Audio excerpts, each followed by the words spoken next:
Dave. Welcome, folks. Let me just pause this as per normal so I don't get any feedback. And we are good to go. Awesome. So I got the 335 out today.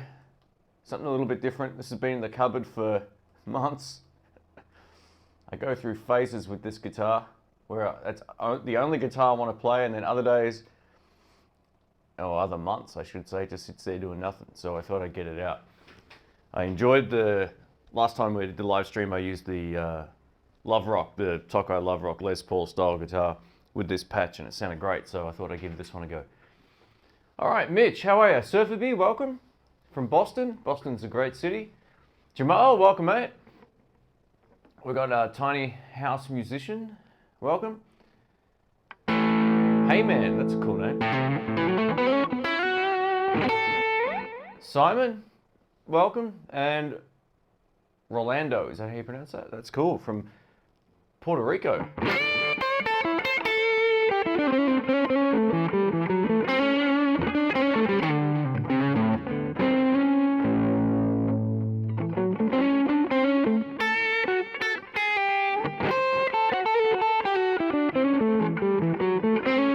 T-Bird, how are you, mate? Love the 335, thanks, man. Great guitar, I should play it more. I think I prefer the tone of this over my Les Paul. Les Paul's just nothing wrong with it, but overall, tonally, this is definitely a better guitar. Dave Byron from Southwest Florida, welcome. Diego from Brazil, welcome, mate.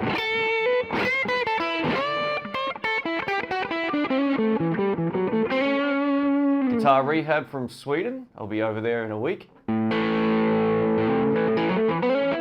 We've got Dwayne from LA, Vox, how you going?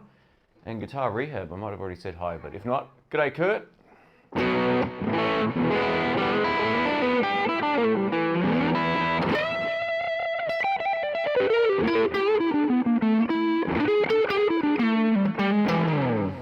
How do the SX guitars compare to the Squire standards? That's from Tony. Much better. The VTG series ones, the ones like what I've got, much better guitar. Like I've said a few times, they're up there with the classic vibes in terms of quality. So if you like the classic vibes, you're going to like them. If you're talking about the Affinity series guitars, there's not a lot of comparison in my opinion. So I've done some videos about both of the Affinity series versus the SX guitars. Those videos should already be up, I'm pretty sure. So yeah, you can check them out. Gotta love the hollow bodies. Thanks, man.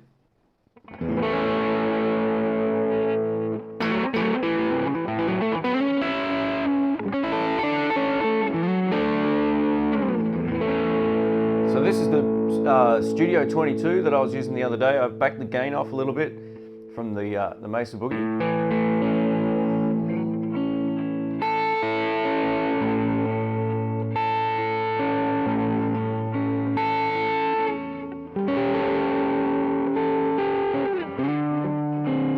Still got a fair bit of gain, but you know, sounds pretty nice.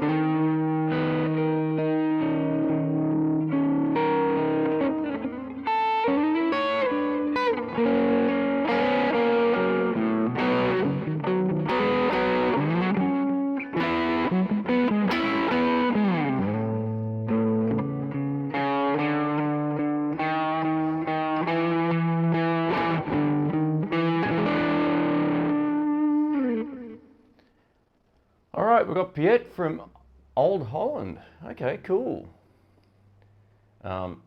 Yeah, so in terms of the SX versus the standard Squires, I just think the finish on the SX guitars is nicer. They use larger frets as well. Some of the Squire frets are really quite small. That's one criticism of the entry-level ones. Yeah, but you know, playing both, see which ones you like. If you don't have that luxury, I would take the SX regular VTG series over the Affinity series. Not to say there's anything wrong with the Affinities, but in my opinion, they're a much nicer guitar. We've got Karen from Chicago, welcome. Play you some Sweet Home Chicago here. How's it go? Hey.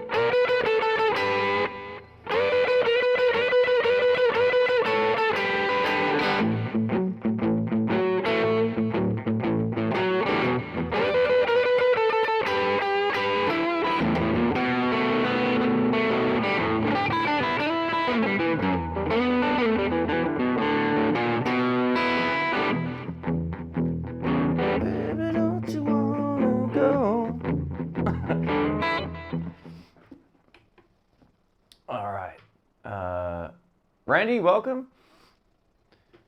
335 is the one guitar I don't have or have played. I don't know why. Yeah, they're pretty cool. Check out the 90s Eric Clapton live in Hyde Park and watch him play. He plays the Strat most of the night, then he gets on a 335. That should sort of be like all the motivation you need to go get one. It's a really great show. Not the newest one from like this year or last year, but go back to the 90s. It's a really great tone. Someone asked me about a poster, but do I have a Jeff Healey poster? I don't. I'm going to get some more made up pretty soon as well. So I use the internet as my resource for all of these posters. These aren't ones you can purchase. I just literally have them printed on a printing machine at an office place up the road here. So that cost me about $1 each or something like that.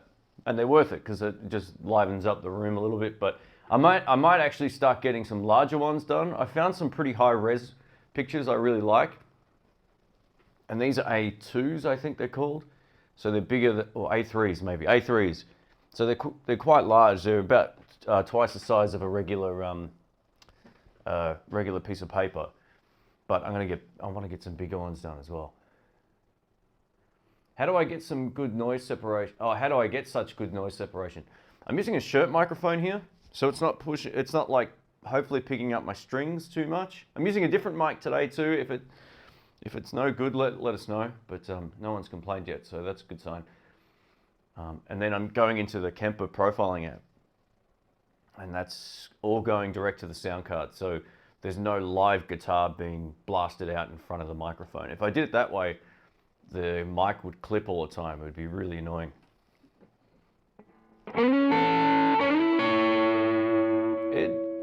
Hello from St. Louis. Love that. Taco, thanks, man. Or is that St. Louis? Is that how you pronounce that? Did I check out the Artist Guitar website? I have. Actually, it's funny. I've got a few emails about the same thing recently too. So I'm going to have to try and get my hands on some of those guitars.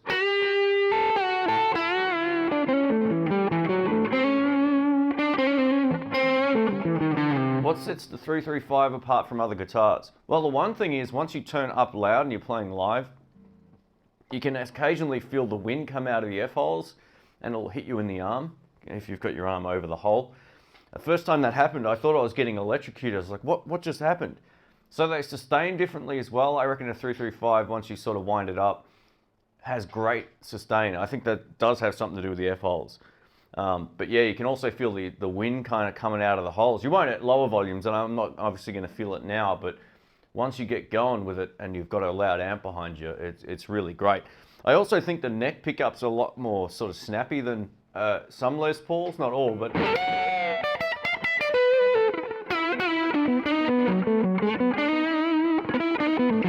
Why don't I use a wireless headset? They're just awkward and uncomfortable. Like I got 3 wireless lav kits. That should be enough. I don't like having that thing like right next to my mouth. I just don't like that. How am I supposed to drink my Rockstar?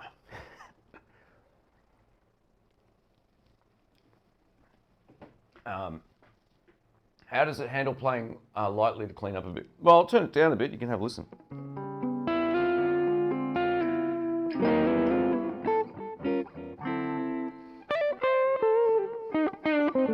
So that's picking soft as well.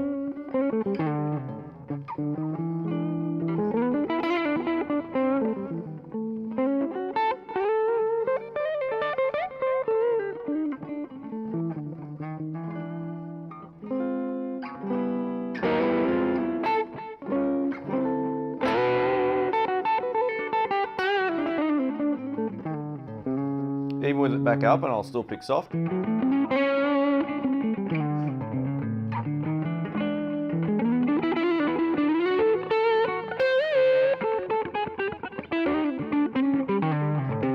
So pretty good.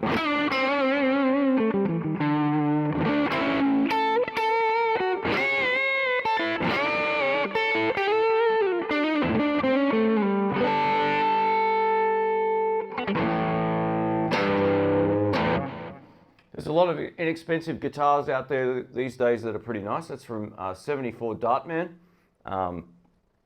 Yeah, absolutely. I mean, things have improved over the years, no doubt about it. When someone tells you that a vintage guitar is going to outplay a new guitar, they're dreaming. It's not going to. New guitars are generally going to play way better, whether it's a Fender or whatever. I would take a new guitar over a vintage guitar, other than the fact that one's worth way more money than the other. Just in terms of playability.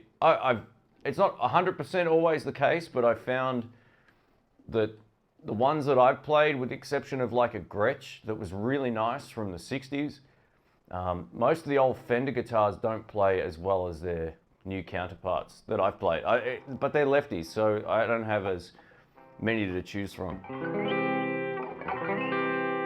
Have I heard of the Marcus King Band? I have. One of these strings is out. There it is.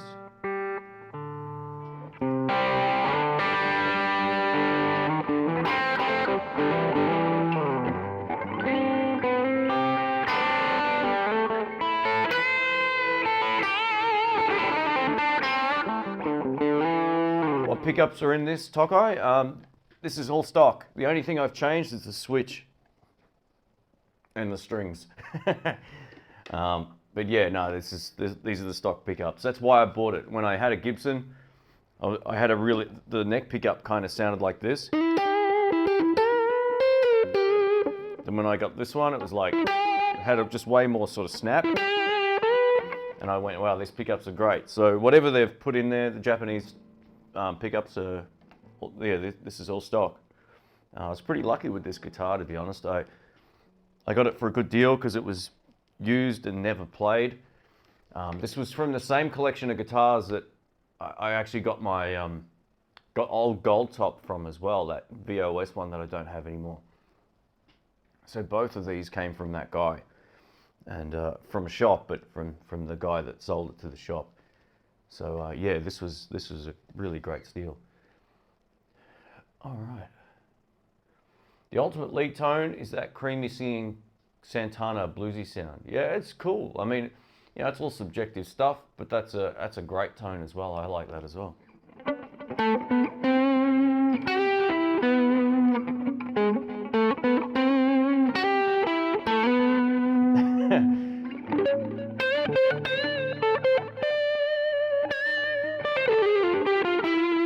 Crank the gain up for you, get you that.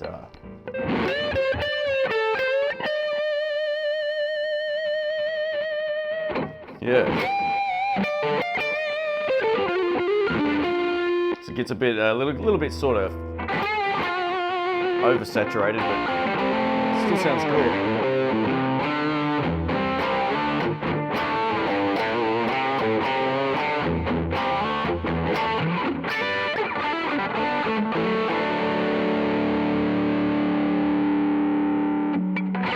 That's the one thing that Kemper doesn't do when you're playing with headphones. You can't get it to feedback loop. If I was playing through my studio monitors with them up, you could definitely get it to do it.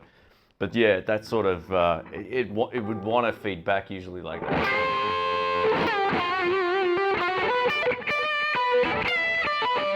Ah.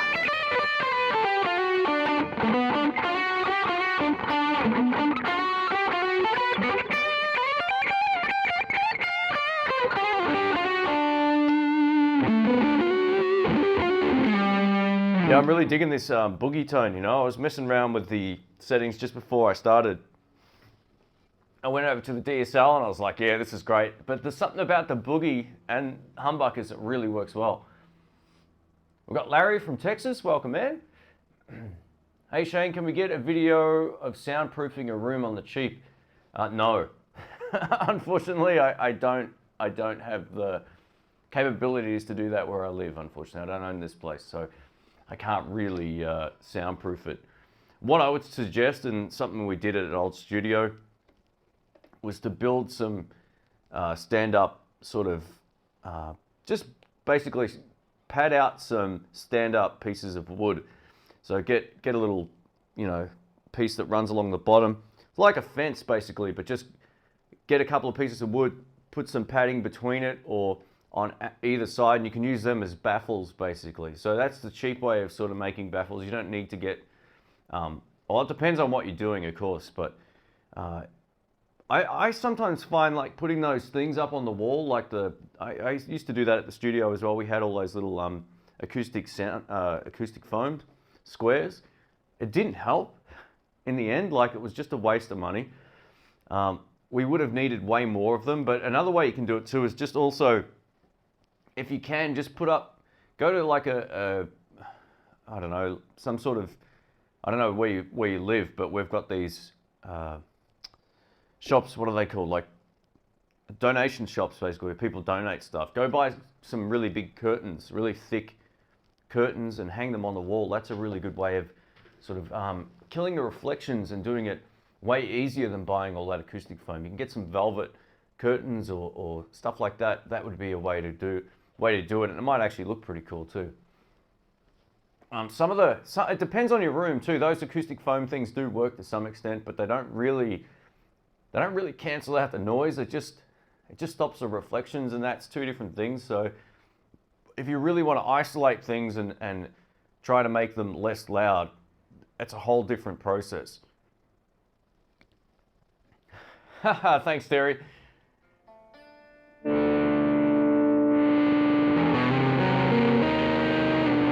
Sad news today, Ed King, Lynyrd Skynyrd's guitarist, passed away. Oh, I didn't know that. Oh, geez.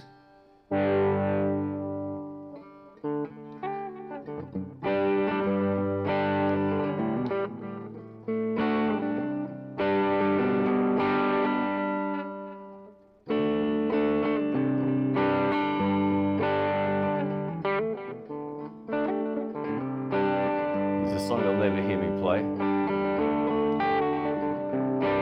because I never get it right.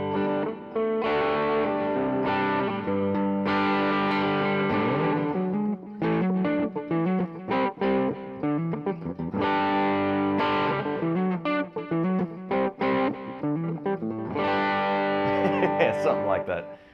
Oh, sad news, man. We lost Aretha the other week. That was devastating. Like, she was my hands down my favorite. You know, I posted a video on my feed about that, about one of her shows, and they friggin' CBS took it down. I couldn't believe it. It's such a great moment, musical history, and they took it down.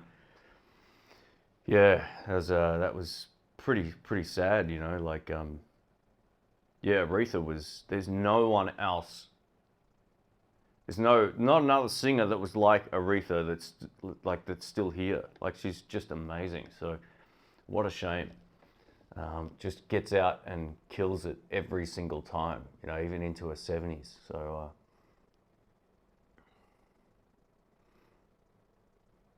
maybe a bit of noise, but mechanical quality. I'm not sure what that means. You can get soundboards from Home Depot. Oh, cool. There you go. Quentin, welcome, man. Where am I located? I'm in Melbourne, Australia. I thought you were on a plane to Denmark. No, I leave next Thursday. So I got less than a week now. Hey, Sarah, how are you?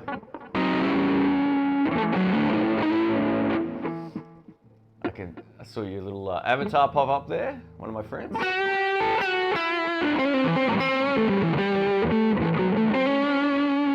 going to do some more videos coming up too.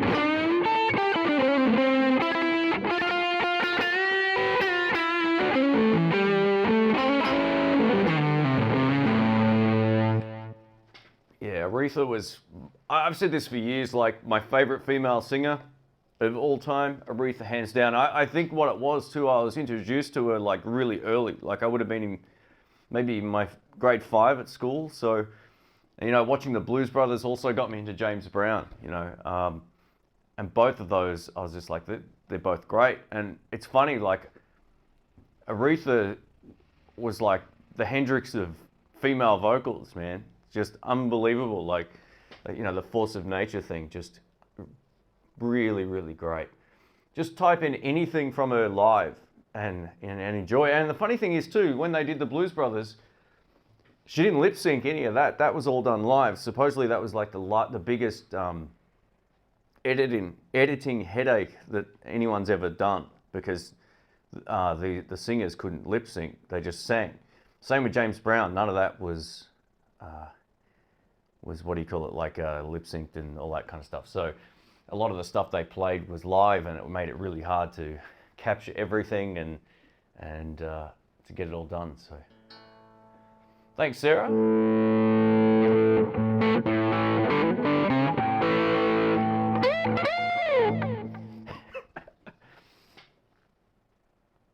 Yes, please, another gaming video. I could just watch you shred. So I have this really small gaming channel that I don't add too often, but Sarah was my guest on one of those recently, on one of those videos. So yeah, it was good fun. We'll have to do some more of that at some point. Yeah. Surferby says it's hard to lose one of those great talents. They're the soundtrack to our lives. Absolutely. Like, yeah, I don't know what to say. I just, the day she died, I went back and watched some videos that I had. And I was like, man, there is nobody like that around today. I can't think of anyone who has that sort of power and attitude and just feeling in the vocal, and that can go out and just do it live and sound amazing. I just, yeah, there's probably some singers out there like that, but I'm not aware of them. Julian says, hey Shane, newbie question for you. I've read about Evertune Bridges and they appear to be brilliant, but nobody seems to use one. Any thoughts? Look, I haven't used one either, mate. I'm not too sure. When you change a bridge on a guitar, whether it's a Strat bridge or a Tally bridge, it can change the tone of the actual guitar as well. So just be cautious of what it's made out of as well. Like Rick changed a Callahan bridge on one of his Fender Strats, and we did a before and after clip just to see how they sounded, and the original was way better. It was brighter. Like the other bridge we put on, you ended up losing a lot of the top end. So anyone who says the tone's in the wood, there's a great example of changing one piece of hardware that completely changed the sound of the guitar. And that video is online as well, so you can go check that out.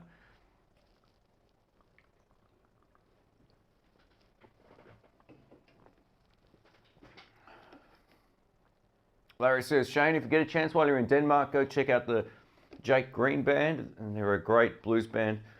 All right, awesome. Thanks, man. David says, do I know any Jerry Reed? I don't, man. I wish I could play that stuff. He's one of my favorites as well. He's a monster.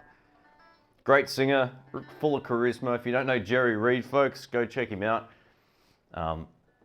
Some of the stuff he did with Chet Atkins. I mean, Chet Atkins did a lot of his songs because that's how great Jerry Reed was. He's also the truck driver out of, what's it called?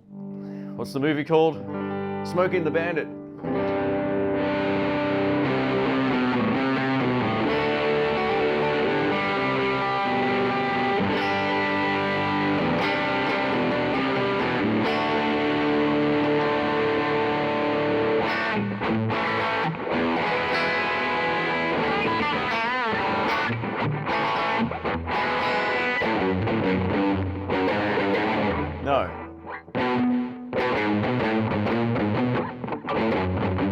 I suck at AC/DC.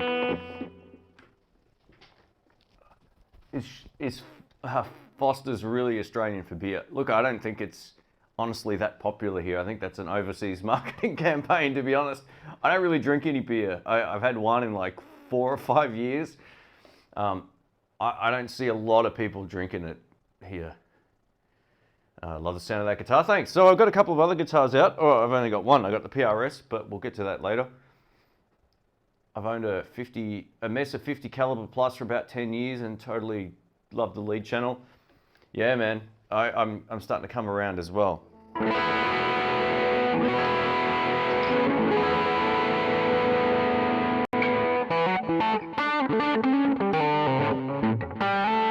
I'll go over to back to the DSL, and this is a profile I made from my amp, and you can see what you think.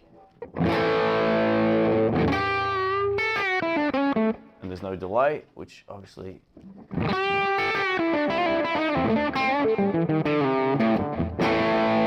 Yeah, see, there's something about the about that boogie that just works with humbuckers so well. I've just cranked the gain up on the DSL. Sarah says Foster sucks. Is anyone who's got to know? It's Sarah. She's more hip with the kids.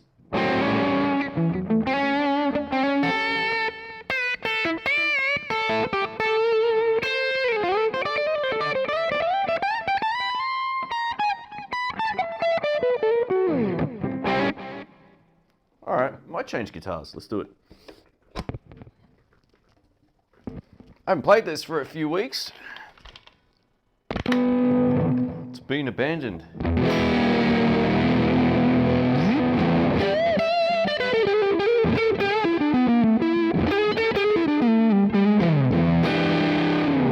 Stand by what I said. This is my easiest guitar to play.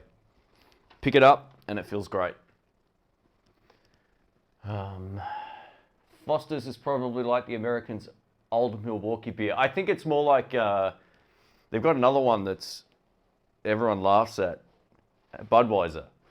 It must be like that.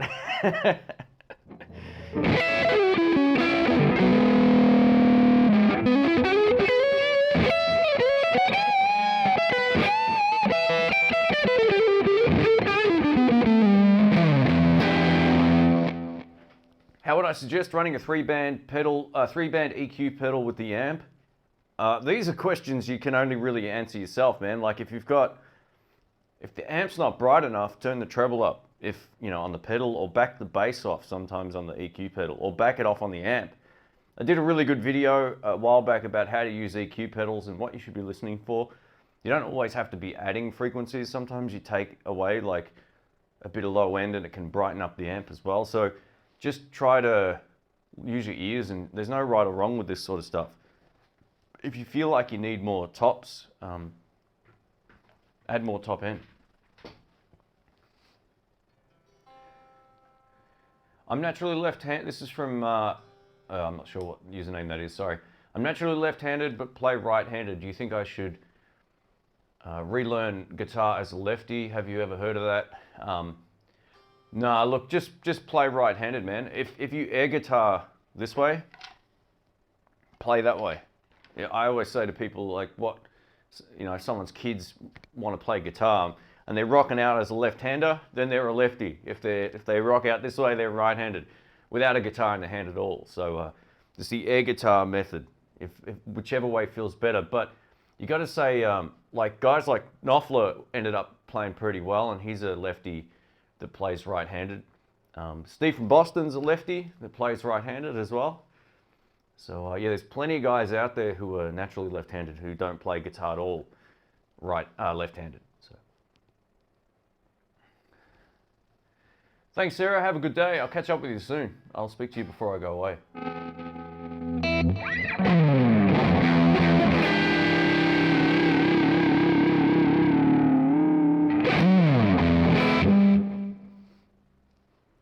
Foster's is about as good as Budweiser, thumbs down. What would you say? What would you say is your top musical artist influences, guitar player or others? Oh, I got lots. I spoke about this a little bit on the last live stream. A lot of what you see behind me is some of my big influences in one way or another. Johnny Cash really isn't, but I think he's really cool. I like his music, but not what I would consider one of my influences at all.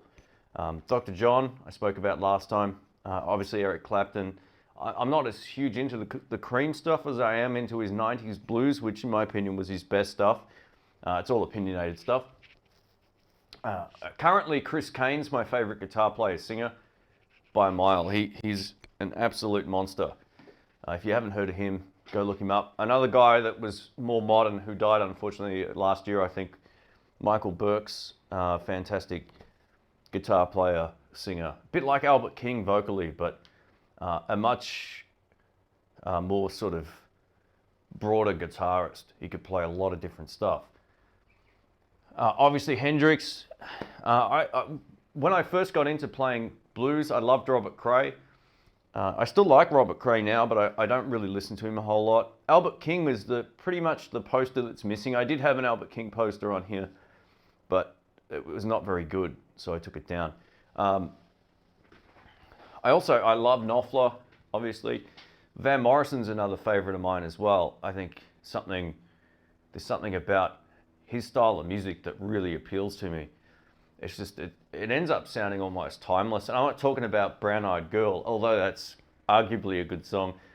He's got so many better albums now than the old days. So yeah, Van Morrison's another big influence, especially on some of my songwriting stuff as well. Zombie, yeah, that's my horror influence right there. Someone mentioned the Zombie poster. I changed that one. I got rid of that demon one and I put Fright Night up. So yeah, that's one of my favorite movies of all time. If you haven't seen Fright Night, check it out.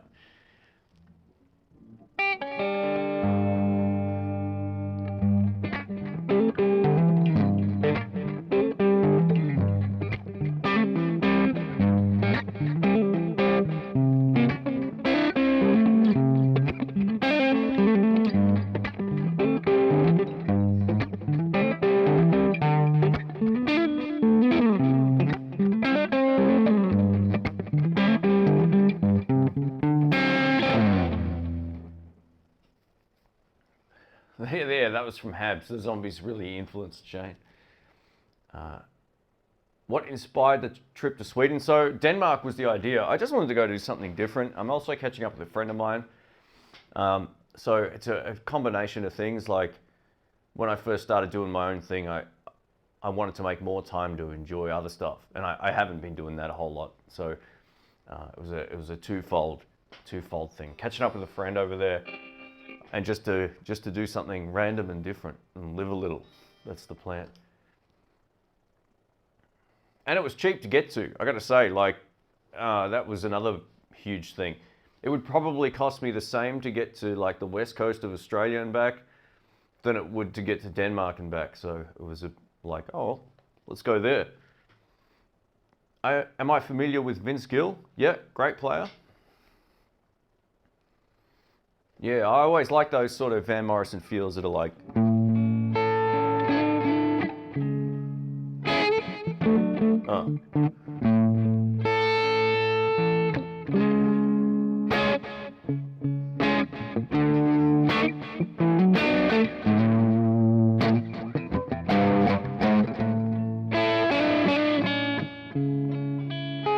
He's got a lot of that sort of stuff, you know.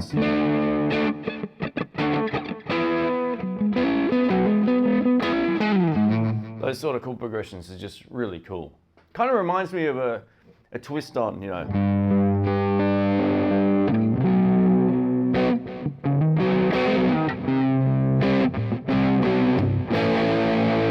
Did that sound any more like distorted and wrong for that sort of style of music? But yeah, you get the idea. I'll go back to this. This was fun. Back to the boogie. Do I know any old Delta style? Yeah, I kind of messed around with that kind of stuff. Most of the stuff I play is kind of finger picking.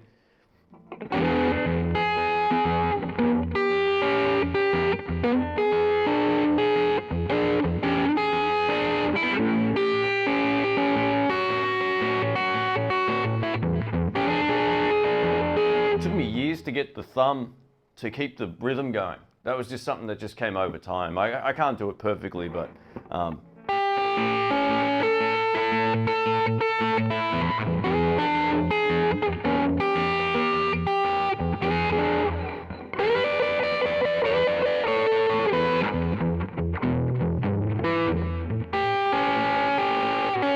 yeah, I dabble a lot with that on videos from time to time, like, you know.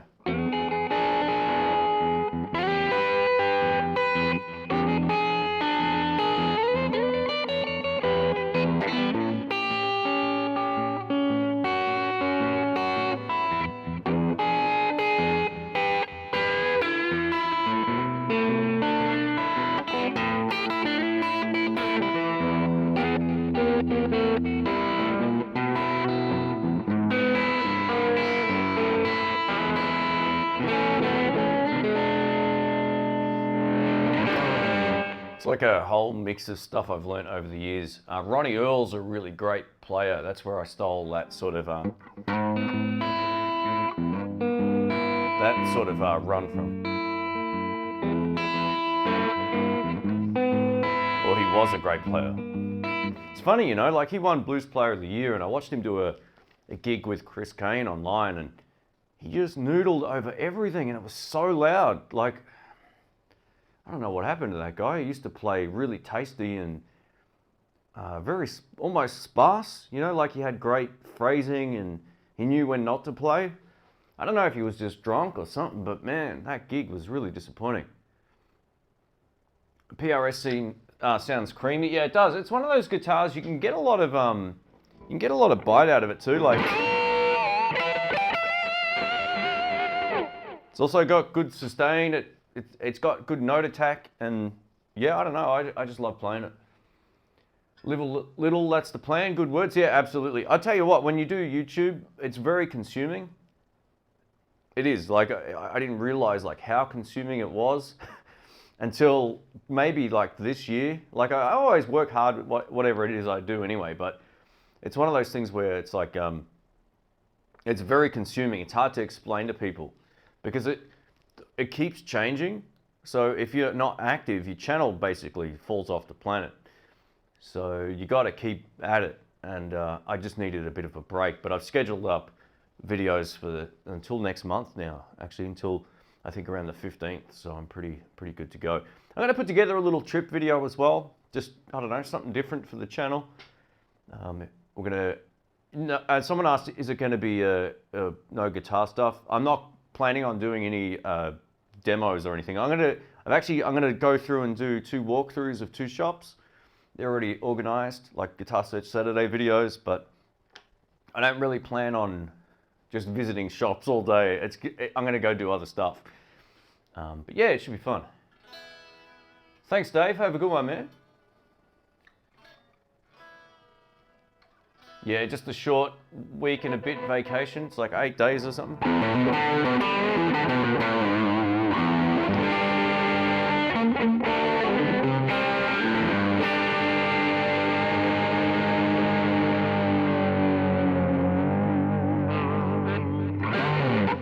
think I'm out of tune. Yeah, the G went out. Someone else just said guitar player from... Hang on, let's just get this. Alright, from Skynyrd died, yeah. Oh yeah, we spoke about that before. Am I going to go to an open mic night? I doubt it. I'm not going to have a guitar with me. Don't want to take one with me. There's actually a couple of really cool guitar companies from that part of the world as well. I played a few at Jerry's, but they're all like really high-end guitars, so I don't think I'll be buying anything. I don't need any more guitars either. I really don't. I feel like I've got maybe a couple too many. So yeah, once they sit in the case, it's time for them to go. Will I do a guitar search in Europe? Yeah, I'd like to at some point. I mean, where I'm going, I think technically Scandinavia, I think. I could be wrong, but yeah, so there'll be... I've lined up one shop in Denmark and one in Sweden. For those who don't know, and I wasn't really too aware of this, it's like a 15-minute drive to the other country from Denmark to Sweden or whatever. So I'm going to split our trip up into halves. Should be fun.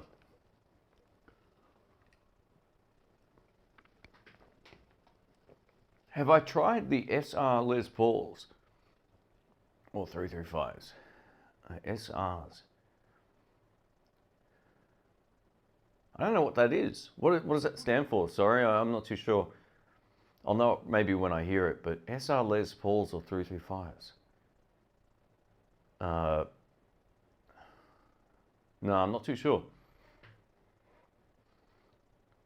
Have I ever heard the Muddy Waters Plantation recordings with Alan Lomax? If not, check it out. Okay, thanks for that. I appreciate that. I haven't. No, I don't think so. Thanks, Peter. Have a good night, man. It is early here. It's not even 11 a.m.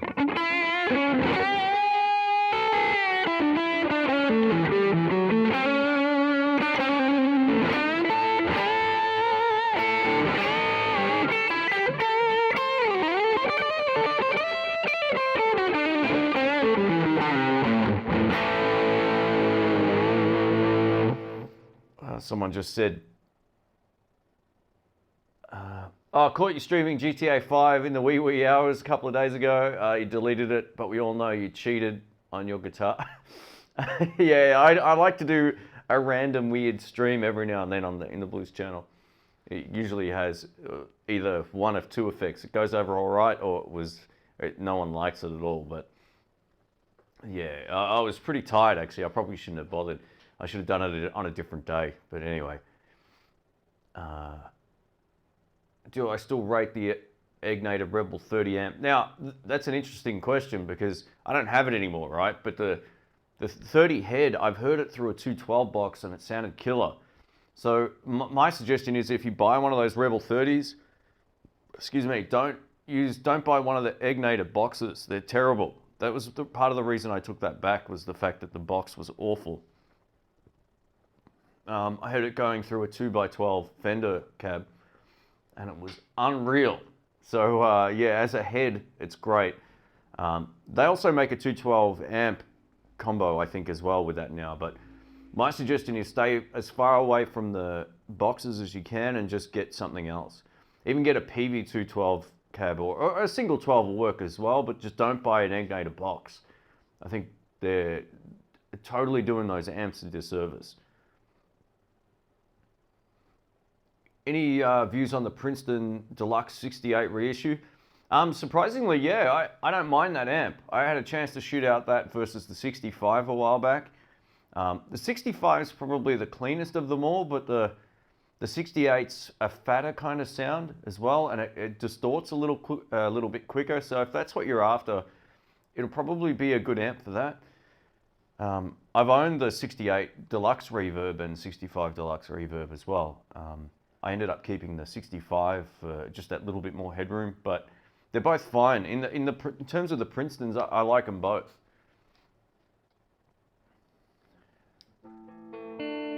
Oh, okay, so you were asking me, have I tried the SX Les Pauls, the 335s? I haven't, no, I've never seen a Lefty anywhere. Yeah, I can't really comment on them. I don't want to give you the wrong information. Surferby says, well, I'm going to play that 2001 Amber PRS Custom 24 tomorrow at Guitar Center. You just convinced me. Nice.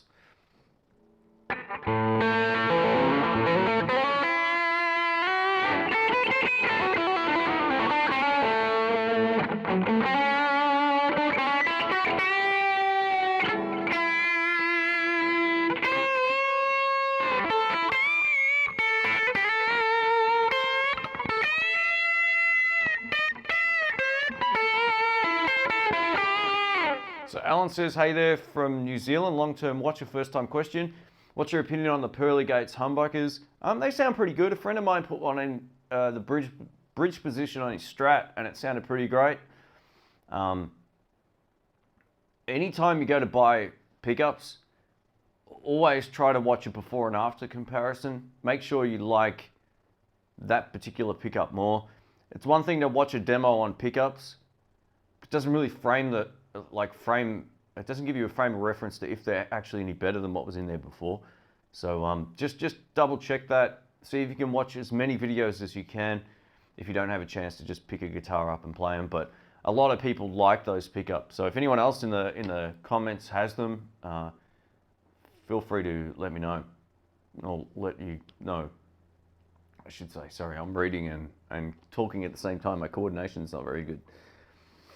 I've got a full-time job and my channel hardly exists. YouTube is a lot of work. Yeah, it is. And just to maintain it is a lot of work. And that's the thing that's kind of changed. Like what I've noticed in the last sort of 6 months is a lot of the older videos that perform well aren't performing as well anymore. There's this push for new content daily kind of thing. And I can't keep up with that. And I don't want to keep up with that. And if it gets any worse than where it is now, next year I'll go back to doing something else. But I still do YouTube, obviously, but not as much as I'm doing it right now. It's just it can get pretty intense, especially when you're on your own. It's different if you've got like, you know, someone helping you with filming, someone helping you with editing or whatever, or someone in front of the camera and you're just producing it. That would be a whole different thing. But when you're on your own, you're trying to do a lot of content. It gets pretty consuming. Am I familiar with Australian artist Dave Hole? I've heard that name before. I've heard it a lot, actually. I'm terrible with names. Let me know who he plays with, and then I'll let you know. Yeah, I'm terrible when it comes to names of stuff, people and bands sometimes, but that name does sound very familiar. Would I rate the vintage 52 Tele over the SX? Harley Benton Classic Vibe. Harley or Classic Vibe? Look, I haven't played a Harley Benton, but if you saw I did a video. Oh, I did a video with Alex I put it up just a few days ago. We did the SX. If you haven't seen it, just go back a few videos on my channel. And I overlay an email I got with a guy who's also got the Harley Benton and the SX. He just picked up an SX, and he prefers that, the SX over the Harley Benton. The classic vibes are pretty much the same kind of quality as the SX. So, or some people will still prefer the classic vibes, and that's fine. But it depends where you live and depends on how much all of these things are too. So if budget's a concern, say you live in Australia, you'll be spending, twice or three times more on a classic vibe than an SX. So just keep that in mind. Have fun, guitar player. I saw a Lefty gold top on Reverb. Ah, thanks, man. Yeah.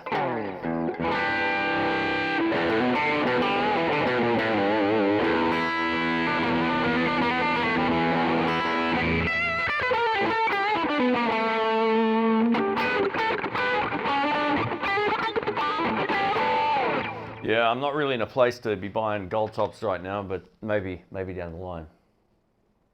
But thanks.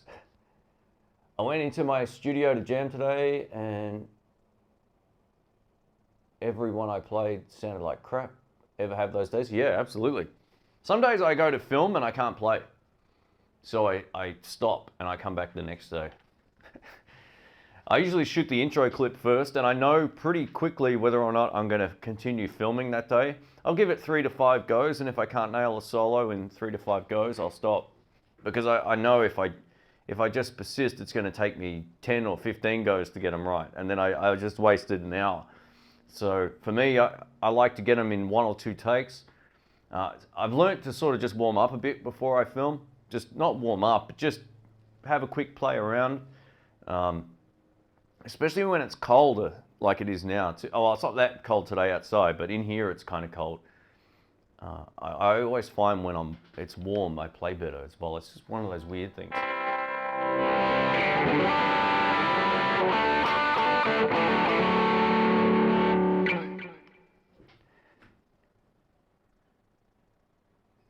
Just got my Music Man pilot light fixed, and the tech did something where the reverb isn't working. What the heck?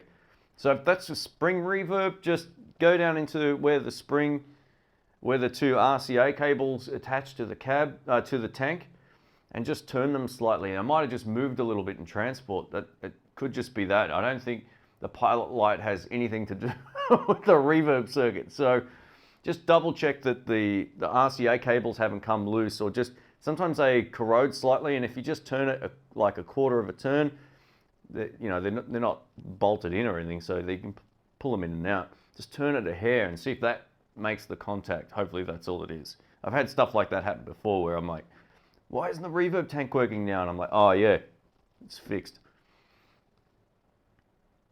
The Taco sounds great, but if you ever want to experiment with new pickups, check out Seymour Duncan Antiquities. They're awesome. I've also put them in my Epiphone Palam Blues. Oh, cool, 335, nice. Yeah, Simon says, thanks for the heads up on the Egnator. I was just about to pick one up with the cab. I'm looking at getting a second amp. Any suggestions? I already have a Blues Deluxe. Yeah, well, you know what? I've never been a Marshall guy until recently. A lot of my friends haven't been Marshall guys either. I think it's a great point of difference from the Fender sound. And what I've heard a bit of lately too is like I've taken my Fender out the last couple of jam nights. And I love it, but there's something really gnarly, and the Marshall just has a lot of attitude about it too. So my suggestion would be I love that DSL 40 CR. I think it's a pedal-free platform basically. Or see if you can get your hands on one of those Studio 22 Mesa Boogie amps. They're killer.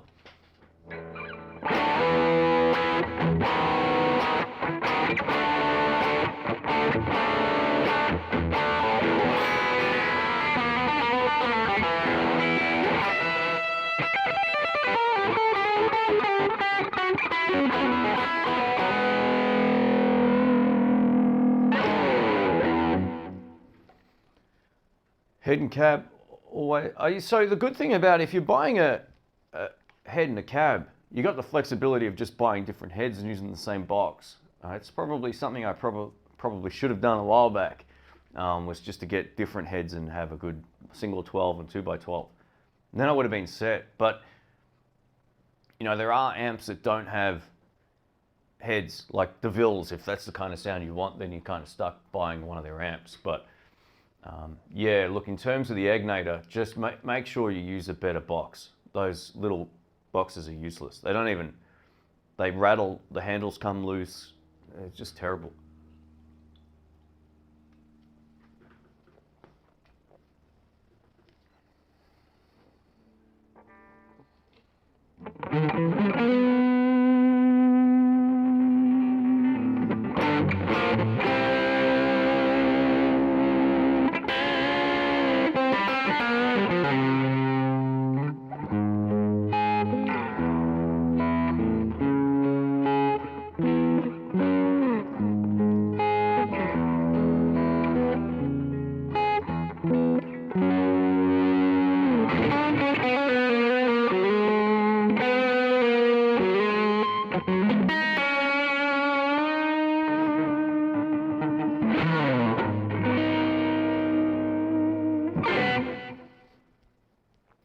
Minimum shipping for any item from Thomann to Australia is 79 Australian dollars.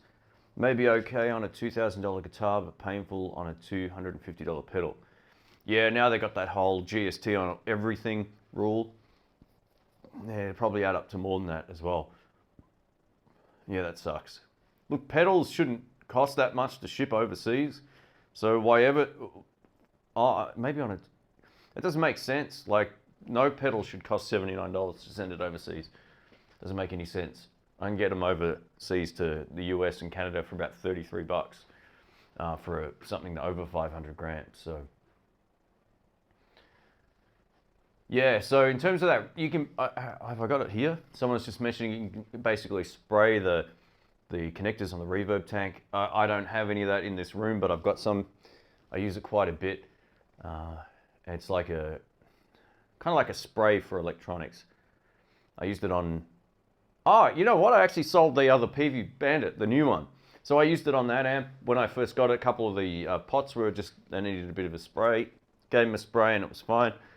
My friend actually, Alex, bought that other amp off me. So yeah, that stuff works great. You can use it on the reverb tank, all that kind of stuff. Have I ever had the problem of random volume changes on an amp? Yeah, it usually means that your pot is dodgy. So the volume pot on the amp is dodgy. Oh, did I lose audio? No, okay, sorry. What I found is my friend's amp, you turn it to say 9 o'clock, so it's most of the way down. It's extremely loud. Then you turn it up a little bit more and it goes back to being quiet. So the pot itself is dodgy. It could be that. It could just be the slight vibrations are making the pot. I don't know exactly what goes on, but I've seen it with dodgy volume pots. It could just be that. Or just give them a spray and then turn the amp off, give them a spray, get some proper electronic spray and just, give them a good turn and maybe that'll fix it. Man, we've got a lot of Artist guitar fans today. Raphael says, greetings from Sydney. Mate, have you ever tried the Artist guitars? Tempted to get one? I haven't tried them. We had a few guys ask earlier as well. I'm yet to try one or see one in person. So I'll try and do that this year at some point.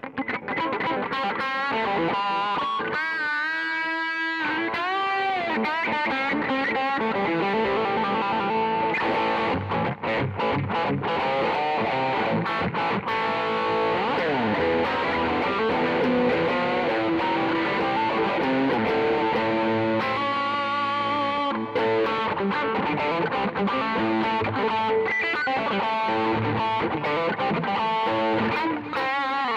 I still digging my PRS 24? Yeah, absolutely. Custom 24. I love this guitar. It's still the easiest guitar I've got to play. Even though it doesn't sort of spec-wise meet what I would normally go for, it's awesome. I just got a Weber Sig 10 Alnicos. Oh, Weber speakers are nice. Good stuff. Tracy says the Eminence Swamp Thing speakers are fantastic in a Fender combo. Totally agree. I've got a Swamp Thing in my Blues Deluxe. It makes it way louder, and just, you know, I've heard that up against a couple of other Fender amps recently with the, you know, like stock speakers and all that, the jam nights. It's not even close.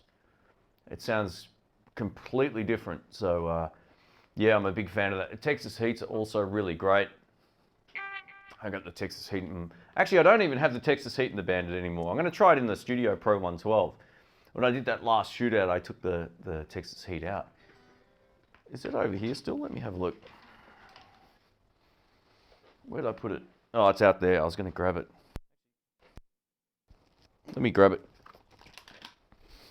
It's just here.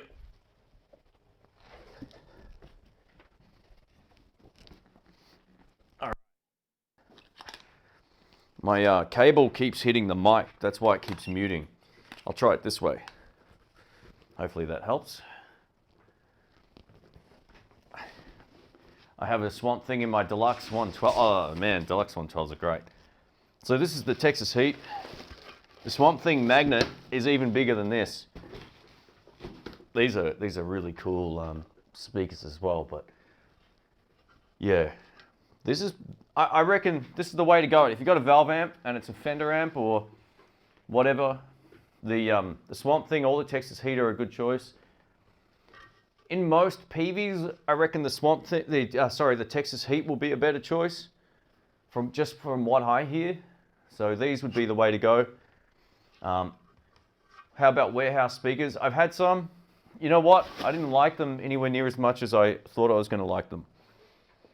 They're not bad speakers. They're just a little bit too rolled out and high end. I had a couple of ET65s. Excuse me.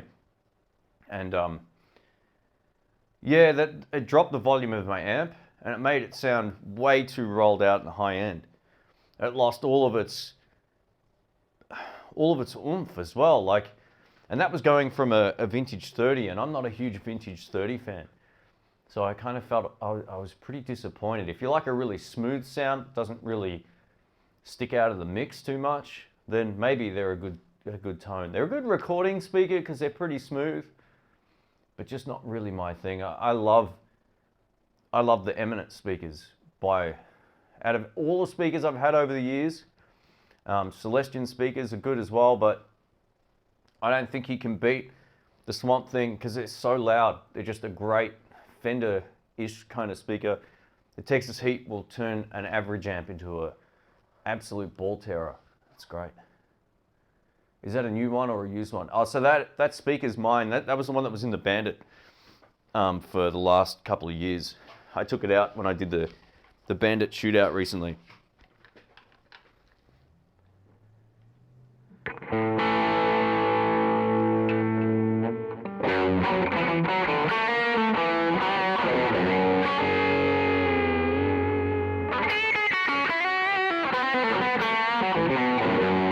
Yeah, there's nothing wrong with the Sheffield speakers. So the Sheffield this is the funny thing. Like when I took the Texas Heat out, I put the stock speaker back in the Bandit. I wasn't disappointed with the tone of it at all. I thought it sounded great.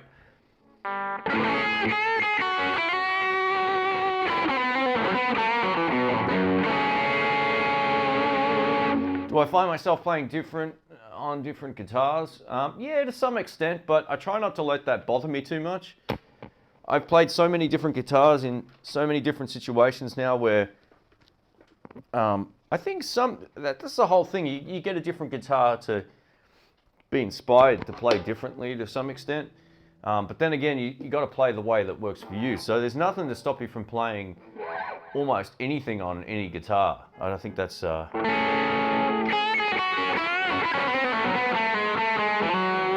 What a great tone.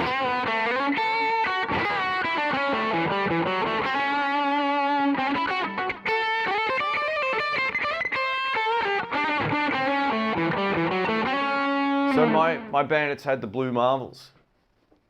Yeah, the red stripe one, I think they're unbranded on the back, but they're I'm pretty sure they're blue marbles as well. There's a period with Peavey where they weren't putting stickers on their amps.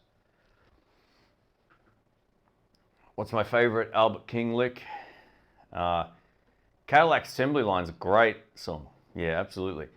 Oh man, in terms of just straight up his like solo licks and stuff, I always liked his intros. This is one he does in F sharp. He goes like, oh, just the attitude.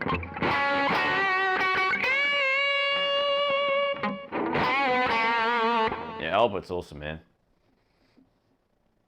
I have a Fender with unidentifiable Chinese speakers in it. Yeah, look, it depends what. I think my wireless pack is glitching a bit. Sorry, guys. I'm using a different one. I'll go back to my other one next time. I've been shopping for speakers a lot lately. It's interesting. It's also a total black hole of stuff. You know, like my only suggestion, and this is what I do. Anytime I'm looking for a new speaker, I try to work out what I don't like about the one I have and what I'm looking for. And that should be the same question you ask yourself if you're getting an amp or a guitar. What is it that I'm looking for that I don't have, or... Oh, far out. Is this... keep glitching? Let me know if the audio is dropping out, guys. I might even swap it over. But yeah, in terms of... Oh, I did it again. Is the audio dropping?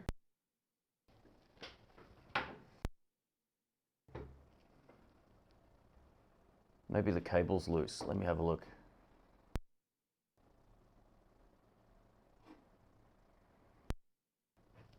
Yeah, it is. Hang on, let me swap over. The receiver. Damn. Hang on. Sorry, guys. One sec.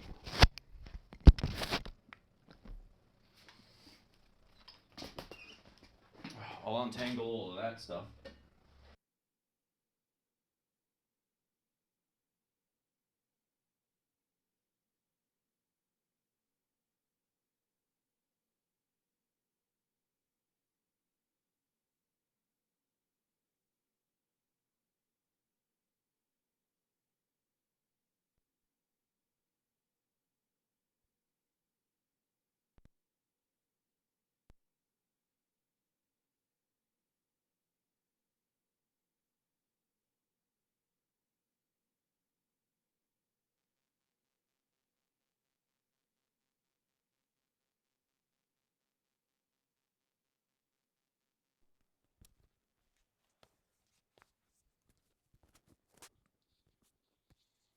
All right, we should be back. Let me just untangle my headphones. So it seems that the receiver is glitching.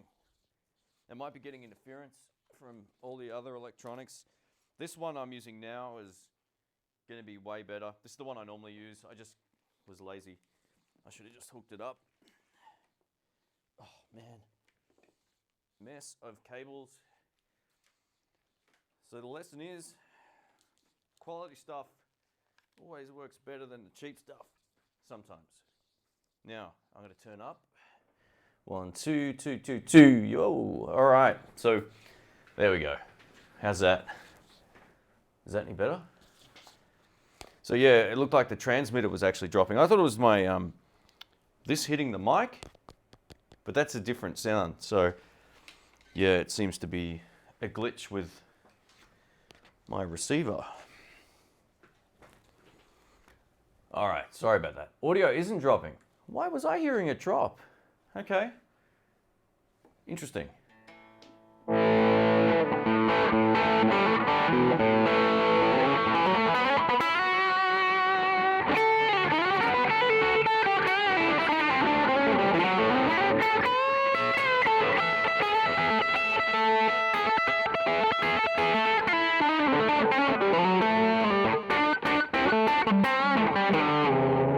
So in terms of the Fender design speakers, they're all right. For playing at home, they're going to be fine. the thing you notice is when you get up to gig volume is how different better speakers sound, or how better different speakers sound. Yeah, and that's when you'll hear it.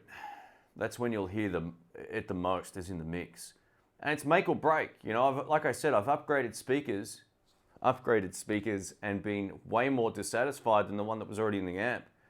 So it wasn't like I've just bought a Texas Heat and a Swamp Thing and I was done. I've gone through probably 10 speakers over the last 10 years or 15 years or something. So these are the two that I like the most, and that's just come through a lot of trial and error. That's what a lot of this stuff is, to find the sound you like, to find the speaker you like, the pedal. It's all trial and error. And something different isn't always better depending on the context of how you want to use it. So Fender has a lot of guitars coming out of Japan under $1,000. Yeah, absolutely. I know Sky Music got a lot of those in. Yeah, Rick and I did film one video, and it's sitting on the hard drive of that, but I don't know if I put it up or not. I'll have to check and see if it's, see, we filmed one last session there for the other channel, but it's come to an end now, so we're not doing that anymore. So a lot of that footage didn't go anywhere, but I'll try and put it up on the In The Blues channel anyway. Hey Jason, how are you, man? Fender amp with pedals or Marshall with no pedals? There's not a lot in it. There's not a lot in it. I think that what gives you the advantage maybe with to some extent using pedals is its flexibility on the tones. You've basically got anything you want to plug into it at your disposal. You could also do that with the Marshall, but in terms of no pedals, I haven't played an amp I like more that's as easy to get a good sound out of as the Marshall DSL 40 CR. With all I put is a delay in the effects loop. I think it adds a bit of niceness to the amp. Yeah, I don't know. It's kind of like, well, what mood are you in, kind of thing. And that's how it is for me. Some days I'm like, you know what? I'm just going to plug into the Marshall and rock out. I don't have to worry about having all of this stuff on the floor. If I do a festival gig, I take the Marshall, because then I know I don't have to fiddle with stuff on the ground. And that, you know, unfortunately, last time we did that, my friend Brian had his pedal board out, and Wampler designed this pedal called I think it's called the Dual Fusion. It's got this stupid switch on the top. As Rick says, the best way to set that switch is just to clip it off with a bolt cutters. It essentially has two signal paths, so you can either make the left go into the right or the right go into the left. And poor Brian, he accidentally knocked the switch, so it kills his signal completely. He was out 4 of 6 songs that day because, you know, he couldn't work out what was going on. So in the heat of the moment, having an amp you can just plug into is really, really great. If you don't have a kill switch on your pedal board, then you should be good to go with a Fender amp, obviously. I mean, I love my Fender amp, and it's one of those things where the last sort of 3 jam nights I've taken the Fender amp up, and the last gig I did last Saturday as well. And it was one of those things where I loved it. I really loved it with the Strat. It's a hard sound to beat, a Fender amp and a Fender guitar. It really works well. But other days I want to play the Les Paul or this or any of, you know, the PRS. See, I prefer the PRS in the Marshall than I do in the Fender. I don't know why. It just works great. I don't have to do anything else. Clive, welcome, man. Nice message.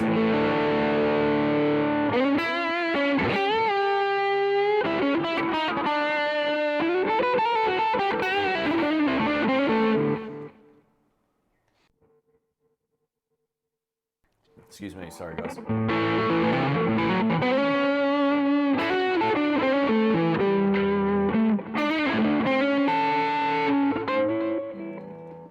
Epiphone Sheridan 2 or Gretsch 5422 TG. Tuning / quality. Alright, so Gretsch 5422 isn't something I can recall off the top of my head. In terms of, I've had mixed experiences with Gretsch guitars. I either think they're amazing or I don't like them. So my suggestion is to go play them. The Japanese Gretsch guitars are fantastic.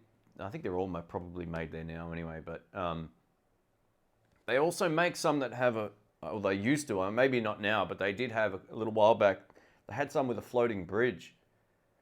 Horrible, horrible design. If that moves at all when you restring your guitar, whatever, the whole thing would go out. So just make sure that you get one with a fixed bridge. That would be my first suggestion. Epiphone Sheraton 3s you put there, but I don't know those ones. I only know the 2s. They're really great guitars as well. So play them both and find out what you like. The shape might, or price might influence your decision as well.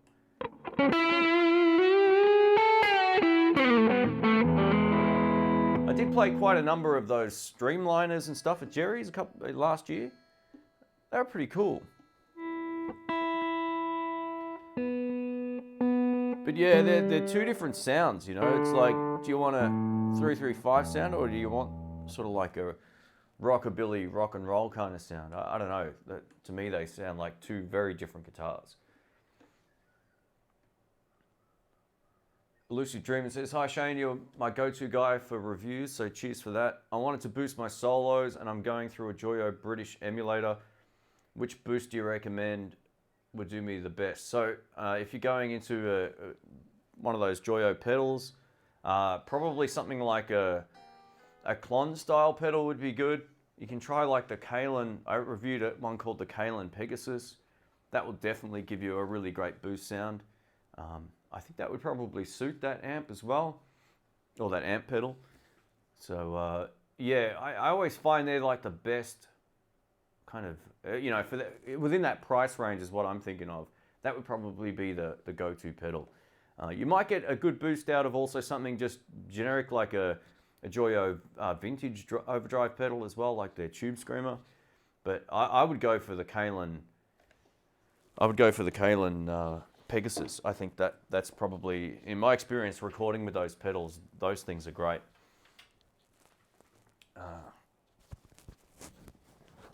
All right, we'll take a few more questions and I am out of here. In the Blues, have you tried the new studio monitors yet? I haven't. They're on the floor just down here. I'll show you. That's how messy this side of the room is. So yeah, I was lucky enough to get my hands on a set of these. I've had these KRK monitors now for, I'm going to say, what year is it? So probably 10 years almost. The right one is actually on its way out.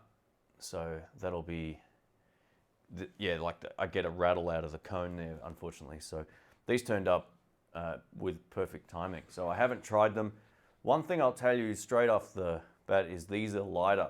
These boxes, this entire box with the packaging and all that kind of stuff is way lighter than one of these. So I'm not concerned by that. I'm just pointing that out. I always, you know, back in the day, speaker weight was important to some people and not to others. But yeah, it's one of those things. I don't know what to expect. I'm hoping they're pretty good, but I'm going to do a full review of those. It may wait until I'm back. I want to spend a bit of time with them before I do a review. It's one of those things where reviewing something that's subjective is kind of hard, and you can't actually hear them. Like I could mic up a speaker, but that's not going to translate well, you know, like over a video when someone's listening through an iPhone speaker. So you want to make sure that you explain the pros and cons about them. And that's the kind of review they want too. They said, you know, tell us what you think. And I said, absolutely. So, yeah. Oh, by the way, speaking of pros and cons, tonight I have the Fret Zealot, however you want to pronounce it, video coming up as well. Take 2. Yeah, so if you've been thinking about one of those units, hold off until you see my video. Then make up your mind. Like, yeah, see what you think. All right, Larry says, I enjoyed your video of the Wampler Faux Tape Echo. Those are awesome pedals, absolutely. Yeah, the version 2 one was killer. They were both good, actually. It's funny, after I did that original video years ago, I think I borrowed it from a shop or something like that. A couple of my good friends bought that black one that they had. It sounded great. Bruce from Canada, welcome. $250 a speaker. I hope they're good. So that's actually not expensive.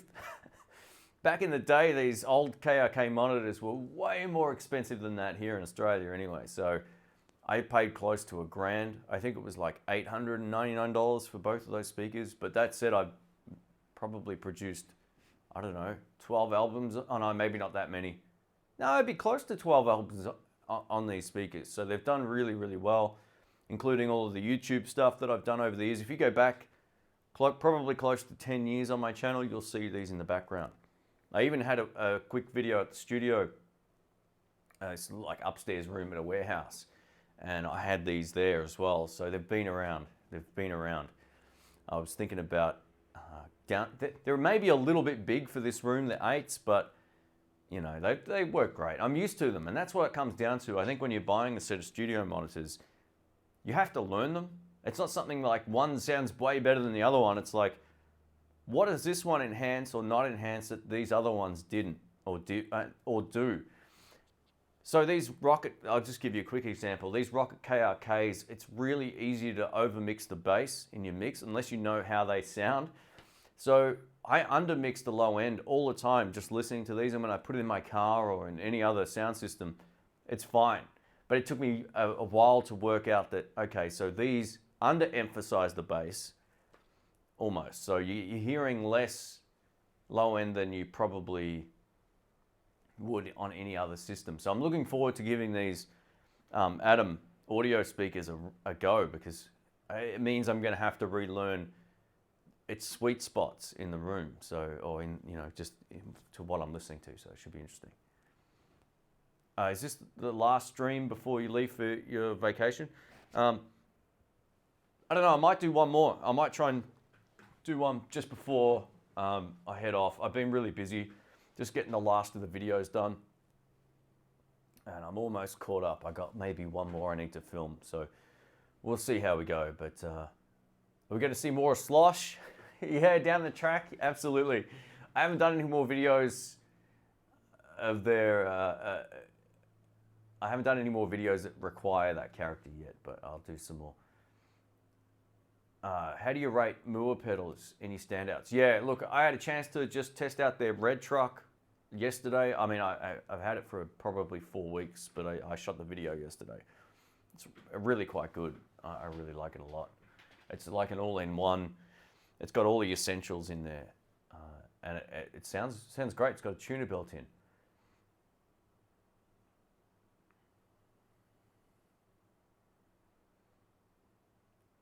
Anyone having tuning stability issues on Gibson Les Paul, the Big Bends, nut sauce works fantastic. I just tried it for the first time. It makes a big improvement. Oh, there we go. Cool.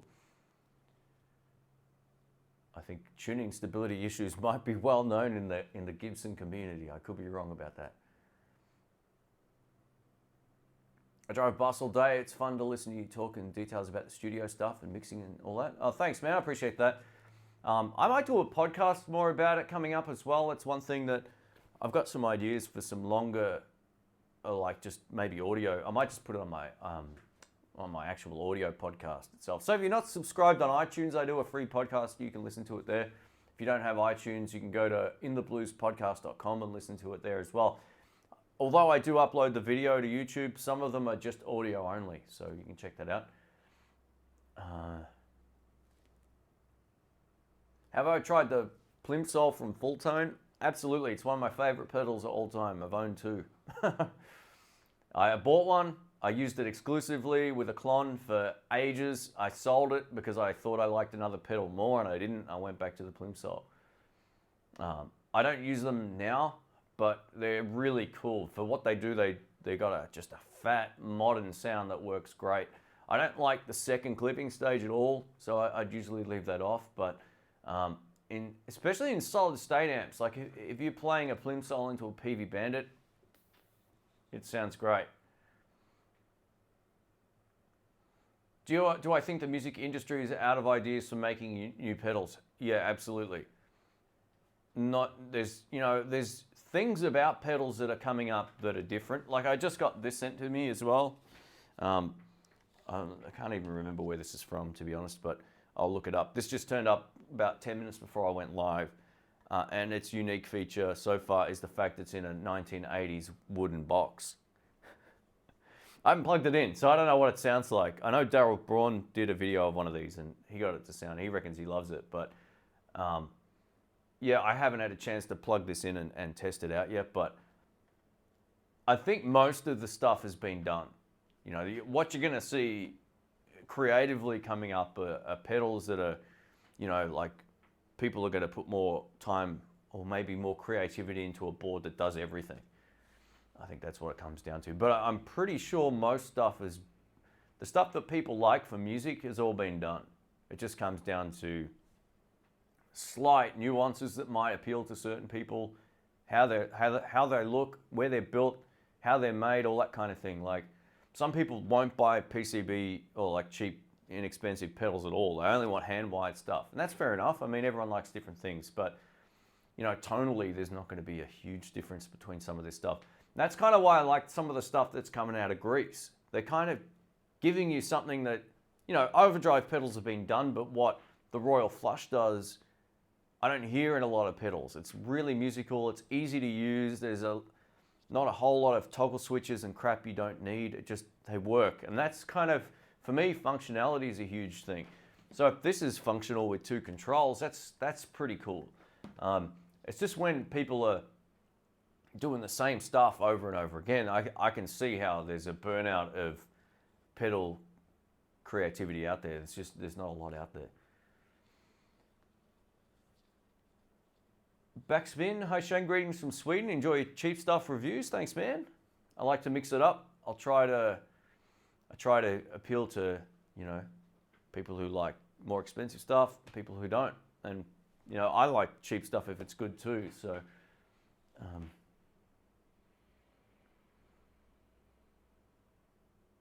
does the Kemper sound good through your Rockets? I love it. That's every video that I film, and you see me playing guitar at the start over a backing track. That's how I'm listening to it. I got the Rockets cranked, and it sounds epic. So through any of these studio monitors, man, the Kemper's just unreal. Do you love doing YouTube? Is it my only gig? Yeah, look, I love it. I really do love it. But there's times where I need to step back from it a bit as well and just sort of not get too overly consumed with it. I've started not reading as many comments on certain videos now because it's just a hard thing. Like, this is the thing, when you get 2,300 videos or however many I've put out, the comments are non-stop, right? And I try to get back to the comments on newer videos, but I've turned off comments on most, not turned them off as in locked them, but I've turned off notifications because it's like if you're not editing, you're seeing the little bell at the top of YouTube just ticking over, and it's like, man, I can't keep on top of this anymore. So I've taken some sort of, I'm making an effort to sort of not be as consumed by it as I guess I have been the last sort of couple of years. But, you know, out of necessity too, I'm trying to do this because I enjoy it. I make a living from it as well to some extent, you know, not a great living, but it's one of those things where it does pay my bills just. And yeah, that's motivating for me, you know. I much prefer doing something I enjoy over something I don't. Barefoot Mode says, come on guys, click the thumbs up thingy, it really works. Thanks, man, I appreciate that. Yeah, if you enjoyed the stream or if I answered your question, please give it a thumbs up. And if I didn't, I apologize. Dan Electro Billionaire pedals are great value. Absolutely. Actually, there's a couple of pedals that were a little bit different. I got to say, they're, what was their sort of Leslie rotator speaker one that I did? That was cool, man. That was something like you could basically ramp up the speed of the Leslie simulator. I thought that was great. Their overdrive was great as well. The only thing they need to do is make a delay. I emailed them and said, make a good analog delay pedal. You'd have the best lineup of pedals in that particular sort of price. I haven't tried Wolf guitars, no. I like editing videos. It's a lot of fun. Yeah, it is. It's creative and it's fun. I guess for what I do, there's a kind of process I use now for it, just to kind of keep it all streamlined. I have some new plugins that I'm going to be testing out on the channel too. So you'll see some come up on the Moore Red Truck, which is that all-in-one pedal. All right, guys. Well, I'm gonna hit the road. So it is an hour and 30 minutes almost into the stream. Thanks for hanging out. I appreciate it. And yeah, if I missed your question or whatever, feel free to leave it on the replay, which will be after this moment in time. And yeah, I'll get back to you. So thanks again for hanging out. And I'll try and do one more quick stream before I head off next week. So I'm away next Thursday, my time. So I'll probably try and go live Wednesday if I can. I got a couple of other videos I need to finish first, but yeah, I reckon I should be able to go live one more time. And I'm going to put the heater on next time too. All right, guys, rock on. Have a great day. Have a great night. Last question here from Larry. Have I tried the Wampler Clarksdale? I haven't, but I know Anthony from Texas Blues Alley loves that thing. So I think he's probably done a video on it as well. All right, guys, take it easy, and I will